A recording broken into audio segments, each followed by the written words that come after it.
Bonjour. Alors dans cette séance, on va corriger les exercices 4 et 5. Alors, on va d'abord corriger l'exercice 4 de votre fiche d'exercice sur les fonctions trinômes. Alors la question A de l'exercice 4, on l'avait déjà faite, donc je ne vais pas revenir dessus. Je vais faire la question B et la question C. Et la D, en fait, c'est la même chose que la B presque, donc je ne vais pas la faire.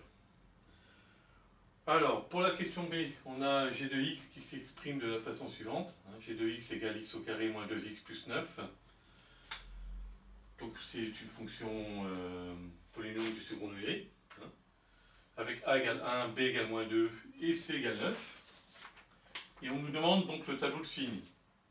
Alors, pour calculer, pour avoir le tableau de signes, il faut calculer le discriminant. Et je vous rappelle que, une fois que vous avez calculé le discriminant, vous avez trois possibilités.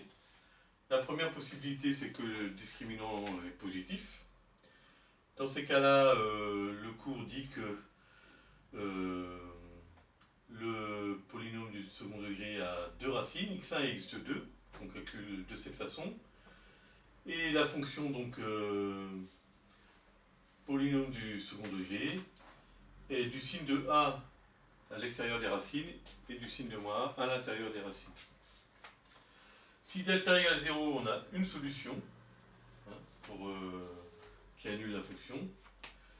On a une seule racine qui est x égale alpha égale moins b sur 2a. Et dans ce cas-là, le polynôme est du signe de a tout le temps et il s'annule en fait en alpha, en x égale alpha. Si delta est négatif, il n'y a pas de racine du polynôme, c'est-à-dire il n'y a pas d'antécédent de 0. Et dans ces cas-là, le cours dit que le polynôme est du signe de 1. Voilà, pour toutes les valeurs de x. Donc ici, on a g de x égale x au carré moins 2x plus 9. On calcule le discriminant. Alors n'oubliez pas, c'est b carré moins 4ac, le discriminant. Donc c'est le carré de b. Donc le carré de moins 2, il faut mettre des parenthèses. Moins 4 fois a fois c, on trouve que le discriminant est égal à moins 32 ici. Donc g de x égale 0 n'a pas de solution. Donc le cours dit que g est du signe de 1. D'accord? Classiquement, ici vous voyez a est positif. Donc on est dans ce cas-là, où en fait il n'y a pas de racine, c'est-à-dire que la courbe ne coupe pas l'axe des x. Donc ici, la fonction est tout le temps positive.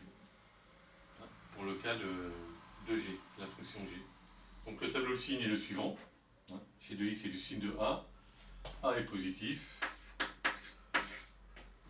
Donc g de x est du signe de a, quelle que soit la valeur de x. Alors on se propose ensuite de résoudre g de x négatif. Alors là on s'aperçoit que g de x est tout le temps positif, donc g de x négatif n'a pas de solution. Donc ici, l'ensemble des solutions, c'est l'ensemble vide. Voilà.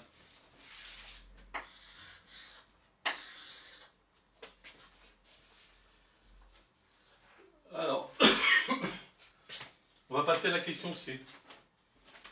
Alors pour la question C, on a donc une fonction trinôme, h. L'expression de h est la suivante. H de x égale moins 9x au carré plus 24x plus 16. Donc on a une fonction polynôme du second degré avec a égale moins 9, b égale 24, c égale 16. On peut calculer le discriminant en utilisant cette formule. Et donc on trouve que le discriminant est égal à 1152. Le discriminant est positif. Donc h de x égale 0 a deux solutions. H a deux racines, x1 et x2, qu'on calcule en utilisant la formule x1 égale moins b moins racine carrée de delta sur 2a, et x2 égale moins b plus racine carrée de delta sur 2a. Donc on voit la seule chose qui change ici, c'est que devant la racine, on a un moins ici, et là, devant la racine, on a un plus. On calcule x1. Donc x1 va être égal à 4 plus 4 racine de 2 sur 3. On a remplacé. Donc ici, on prend l'opposé de b. b est égal à 24, donc l'opposé de b c'est moins 24, moins racine carrée de delta, sur 2 fois a est égal à moins 9, donc ça fait sur 2 fois moins 9. On prend la calculatrice, on effectue le calcul, et la calculatrice nous donne que x1 est égal à 4 plus 4 racine de 2 sur 3. Pour avoir l'autre racine, au lieu de mettre un plus ici, je mets un moins. Et j'ai x2. D'accord? Donc ici, on est dans le cas où x1 en fait est plus grand que x2. Hein? Et en fait ici, au milieu, on a 4 tiers. Alors on est dans ce cas-là.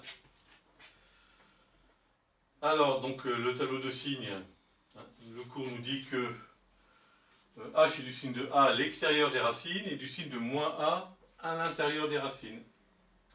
Donc à l'extérieur des racines, comme a ici est négatif,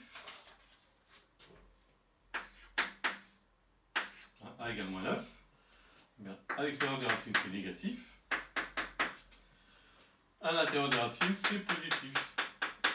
On est dans ce cas-là, quoi. Hein. Donc ça nous donne le tableau de signes ici.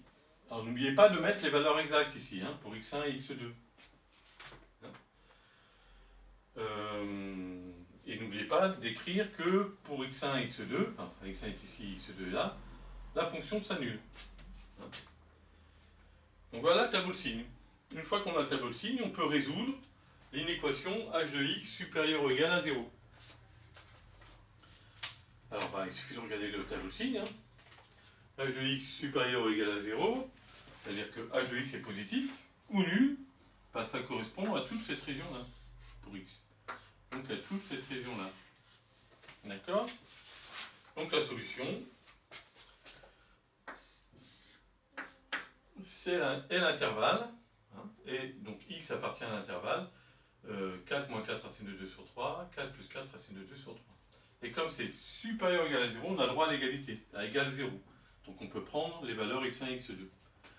Donc ça nous fait S égale l'intervalle 4 moins 4 racine de 2 sur 3 et 4 plus 4 racine de 2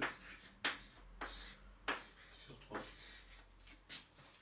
Voilà, et on a fini. D'accord? Donc si on résume, pour trouver le signe, pour avoir le tableau de signe d'une fonction, on calcule le discriminant en utilisant cette formule, et ensuite on applique le cours.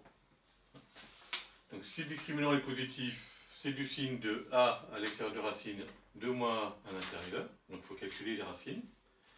Si le discriminant est égal à 0, c'est du signe de a partout, et la fonction s'annule en alpha, qui est égal à moins b sur 2a. Si le discriminant est négatif, la fonction est du signe de a partout. Voilà. Donc j'espère que cette correction vous sera utile.